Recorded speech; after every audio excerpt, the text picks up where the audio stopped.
Hello and welcome to this very special series. It's a special initiative by Bloomberg UTV, a pioneering initiative essentially to basically acknowledge the work of various asset classes and sectors of the Indian financial community. And today our focus is on the Indian broking sector, and with me are two very distinguished personalities of the Indian broking fraternity who will be along with me deciding on where is the road ahead for the Indian broking industry. With me is Mr. Nirmal Jain, Chairman of IIFL, and also Mr. Ramdeo Agarwal, who's the co-founder of Motilal Oswal and Director of Motilal Oswal. And together with the panel, we will set the agenda for the Indian broking industry for the next decade. Thank you, gentlemen, for joining me here. We've seen a whole lot of consistent growth. I mean, we talk about the broking industry, so to say. The number of people have definitely gone up over the years, but there is still a very long way to go, sir. May I get your thoughts into, how far have we come and really where all we need to go? Yeah, I'll just briefly answer your question. I think we have come a long way from the introduction of screen-based trading by NSE in 1994 or so. I think in the last 15 years we have seen revolutionary changes and retail participation has definitely increased. Although stock broking or stock market in India is very old, I mean there's at least 130 to 40 years old, and equity cult has been there in India for a very long time. But at least in 70s, 80s and till early 90s, broking was there was a BSE club, and many practices were not transparent. I think 3-4 things that happened have changed the broking industry radically. One is the counterparty risk has been taken away by National Clearing Corporation. Secondly, the demat now more or less almost 100% of volumes are dematerialized, and also the technology, the internet-based trading, CTCL by exchanges, they reduce the cost of transaction for retail investor. They have made the availability of broking in nook and corner of the country, which was not the case earlier. And on top of that, Indian corporates also have performed well. And I think, but even today, the equity ownership of Indian household is just about 4%. Compare that to other developed countries, more than 50%. So whether by way of mutual funds or directly, I think we'll see continued growth in equity investing by retail investors and therefore brokerages. Although one can argue that institutional share will increase, but given the context in which India operates and the kind of historical background that we have, I am very sure that even retail participation will increase significantly. And if our economy has to grow at 8.5-9% per annum, which is in real terms, which is nominal growth of 13 to 14%, in such stage of economic development as we have seen with most other countries, financial services grows at a faster pace. And within financial services, I think equities will also be the key asset class here in Indian context. So I'm very optimistic on longer term future. But these markets being volatile on a quarter-to-quarter basis, very difficult to predict the changes. But point to point, say you see today and what we'll see 5 years later or 10 years later, markets would have multiplied many times. Mr. Agarwal, if I bring a couple of things in point, we discuss about number of people. If you look at the coverage of business or the market, so to say, across various media platforms, that is one indication of showing that how a lot of people are coming into the gamut of the Indian financial industry or the Indian equity market. But what really is the role of brokerage in spreading onto the retail base that we have right now? As Mr. Jain rightly pointed out, the percentage is still very low. What are the ways that, the brokerages will have to come forward in terms of, first, of course, I think financial education is something that all of us collectively have to do. But if you could point out some. Yeah, one of the, in this decade, in last 10 years, one of the things which has happened is that introduction of futures and options, which was not there.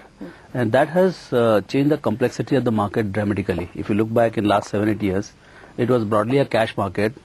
I mean, by 2002-03, we were doing about trading of about 2,000 to 3,000 crores per day. And now we are talking about 2 lakh crores per day in terms of gross value. So it's a dramatic shift of 100 times in last 10 years. And so the markets have expanded big time, and now it has become much more deeper, and it's looking much more international in character. As far as growth of the market and reach of the masses are concerned, a lot of things have to happen from the broking side in terms of One of the things is that brokers in India still are very small per se in terms of size, and that is because of the very nature of fragmentation which we had right from beginning. Because we had about 500 brokers in BSE, then another 500, 700 came in NSE. So we had too many players, and still there are too many players, and there is no entry barriers for anybody to start even now. So the average size of the brokers and their balance sheet size is much smaller. Now the capital market has two basic roles. One is to raise money for the corporates so that the industrialization and whatever corporate activity has to take place, for that money to be raised, and second is channeling the savings of the masses, you know. So these two are these two come together in the marketplace, and broker's role is to provide liquidity and accounting base to the investors at large, and of course do the education so that informed investor keep coming. So I think this process has been gathering momentum, and as the consolidation happens in the years to come and brokers become slightly better capitalized, I mean today Motilal Oswal Securities or IIFL, I mean these companies have at least they're talking about $200-300 million of capitalization. But I think the security houses, if you look at how the security houses have evolved in US, where at the peak, I mean, at least 3-4 of them would be in top 100 US corporations. You know, even today the ones who survived, they would be in top 50-60 corporations. So that kind of positioning is yet to happen. So once and that thing is happening, I mean the top 5 brokerage houses eventually will become very large. Their balance sheets will become bigger. So they will have more resources to reach the masses in terms of distribution, in terms of brand equity, and now technology has become very, very powerful. So these things will happen as the brokers will have more resources, you know, and consolidation starts happening. So my sense is that in terms of research, in terms of branding, in terms of advertising, in terms of building distribution, you know, I mean in 2002 we had only 10 offices, and today we have 1500 locations. So outlets, so you know that can multiply big time. So you are, once the distribution reach is there, and thanks to media, you are able to reach to the people, educate them, and market has become very safe. So I think that's how it will keep going on. Okay, let me get to you, Mr. Jain, here. I just spoke about financial education with Mr. Agarwal. How critical do you think, I mean, that as a role for brokerages is to take as far as informing the investor, educating the investors at this point in time? Or is it that, you know, we've seen that perhaps the investor base is not increasing as much as the volumes in the market is increasing? So do you think financial education is very critical? There's no doubt that financial education is very critical. See, the broker plays two roles. One is execution and the other is advisory role. So when you talk about execution, it's just executing the transaction on the exchange. In the olden days, on the floor of the exchange, there was the only service that broker used to provide, for which he used to charge. But I think with with the changes in the technology, the execution part will become less and less value, and advisory will become more significant in terms of value. So maybe today I would say that execution accounts for say 30% of the value that broker adds, and advisory is 70%. This will change to say 5 and 95. Because the efficiency in execution on a screen base can be taken for granted. It's not the older days of when you have a jobber and there's a discussion, negotiation and understanding of the market. Within advisory now, if we have to expand the market, and as Ramdev rightly said, that the few brokers will become large and they will have resources, because when you invest in education, your payback will be over a period of time. Because you build your brand, you get new customers who may not be active traders, they may not be large investors, they'll take time to understand the market, make some money and grow. That responsibility will be taken by brokers only when they have a size, scale and reach which is across the country. It has already started happening, because most of us, whether you look at Motilal Oswal, India Infoline, we do conduct number of investor awareness seminars and these kind of meetings. But given the breadth and size of this country, whatever we do is very little. It's still a drop in the ocean. And we'll also, I think this is one area where we need support from the government and regulator as well. The public policy has to understand that equity is an important asset class for investors. And I'll give a very brief perspective on this. They talk about financial inclusion, that will open a bank account. I don't think that will lead to anywhere, because you open a bank account, put 500,000 rupees, at the earliest opportunity the fellow will withdraw the money and it will become complete waste of resources. You make banks give them small loans, as Mr. Aditya Puri very rightly said in award function, that without the capability to repay is going to be useless. Now you look at equities over a longer term will give return of 18% per annum, and there's a logical argument for that because economy grows at 8.5 real terms, nominal 14%, corporate sector which is more industrial and services will grow at that rate. 18% without, on a very benign tax regime as compared to say other alternate asset classes of debt or whatever, where will get 6% return. And if you see last, I'll give you a very brilliant example of what in fact Mr. Kotak also quotes many a time, that HDFC's market cap has increased from 500 crores to 1 lakh crores in last say 10-15 years. But pity is that the retail ownership, which was say entirely Indian owned 100%, and now is hardly 26% owned by Indians, 74% owned by foreigners. So in this entire wealth creation, the retail participation has been almost very, very low. So if we really want prosperity to go down to the bottom of the pyramid in the middle class, then we need to understand that the part of their assets, not the entire, because there's liquidity and risk, must go into equities. You imagine it this way, that 18% of your money doubles in 4 years, that 6% money doubles in 12 years. So if you retire with 20 lakh rupees, a typical Indian, then what kind of standard of living will it be if there was investment in equities vis-a-vis non-equity? It's going to be materially different. And therefore, we need to increase the penetration of equities, and this is something which brokers alone can't do. Yeah. Indians need to be part of its own, growth story. I think maybe perception has to change, because there's a perception that stock market is not for good people, is risky, is like casino, is speculative, and whether it does any national good or not, there also many people are not aware. But a market like India, economy like India will require huge capital investment, and if you require a huge gross capital formation to take place, it can't take place without equities. The first equity money comes which attracts debt money. And equity can't happen without stock market because the liquidity and that is what will get the people to.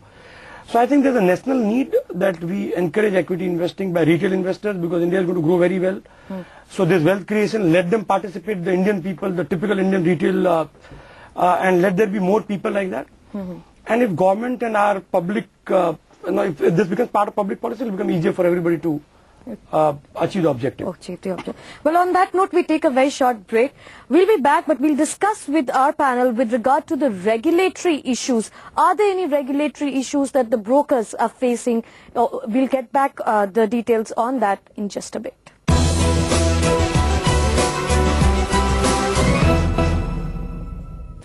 Welcome back. You're watching the prelude of the Financial Leadership Award 2011. We're talking about the Indian broking industry. Let me get your views, Mr. Agarwal, now with regard to the regulatory issues. We understand that the regulatory issues have helped in getting more people into the market. They've been conducive. But are there any issues, challenges or consideration that you would like to put forth which needs to be addressed on an immediate basis? Yeah, there are 2-3 things which clearly come to mind. One is that the entire charges or regulator is also somehow getting aligned to seeing more turnover than actual, what is good for the investor. What is good for the investor is, say, buying stocks in cash and taking it home. So holding period should be increased, and that kind of initiative. But if you look at the schedule of charges, it looks that it is favoring for more turnover. If you trade more, then your kind of charges are less. So there's not much of encouragement for buying and holding the stocks. That's one thing. Second is that the very inclusion. If you want to open somebody's account, today it has become nightmare. I mean, in the sense that you need some 35-40 signatures, despite so many kind of rationalizations, legal rationalizations. The whole agreement of you got to see the agreement, what is required, the kind of documentation which is required, and now maintenance documentation is required. So automatically you are excluding a lot of natural people who want to get in, the small people, the masses. So I think there has probably this Aadhaar, this UID which is going to come. That might be the starting point. But there is because ultimately for somebody who is a crazy guy who gets into the market, for one guy, you cannot punish the entire nation. For some bad element, in this millions of people, there will be few guys who will be definitely nuts. And they will come even if you have all these restrictions. Your client and those kind of things. I'm not against any kind of regulation. The issue is that you are in the process. Simplify. You have lost the whole objective of including the people. You know, I mean, people with the small savings of 1 lakh or 2, they need higher return much more than the guys who have millions. So that very basic, I mean, earlier I remember when we started off in 90s, and I mean, if you wanted to buy some stocks and I would meet you first time, I would say I'll buy the stock and tomorrow I'll sell the contract. And it used to work brilliantly. I mean, there was not a problem between client and the broker, and the client himself kind of creating any problem. But today, even if my son wants to start an account, I think it is impossible. I can't do anything for a week. So I think the very huge entry barrier which has been created in the name of regulation or good paperwork or whatever, that needs to be rationalized. I mean, it has been done with a good objective, but I think it has gone too far. Coming as a It's block. complete. I mean, if we can break that properly, maybe Aadhaar or whatever, but somebody must sit there and look at what is the practical way to do it and include the masses. Otherwise, this is not going to happen. I'm telling you, it's just not going to happen.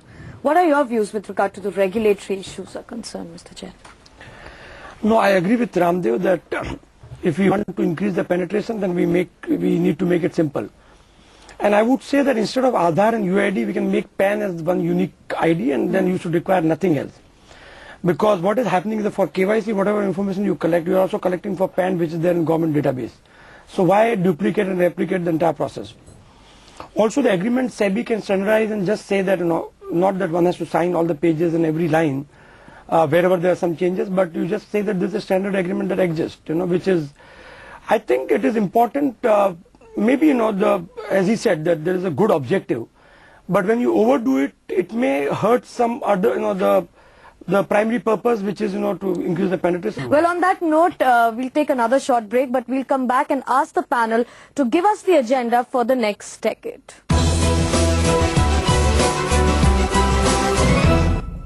Welcome back to the prelude of the Financial Leadership Award 2011. We're talking about the broking industry, and the panel with me will now decide what is the agenda for the next decade for the Indian broking industry. Let me get you, Mr. Jain. What are the few things that you would point out as key agendas for your sector?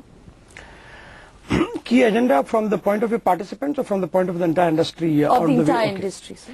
I think one is, as Ramdev pointed out, the industry has to consolidate. And normally, when a socialist thinking takes place, people think that there are smaller players and too many, is good. But industry today, the way it is there today and the way it's going to shape up, requires huge investment in risk management, requires huge investment in compliance, requires large investment in technology and research. Now, and also, reaching out and educating investors. This is something which can't be done by small players.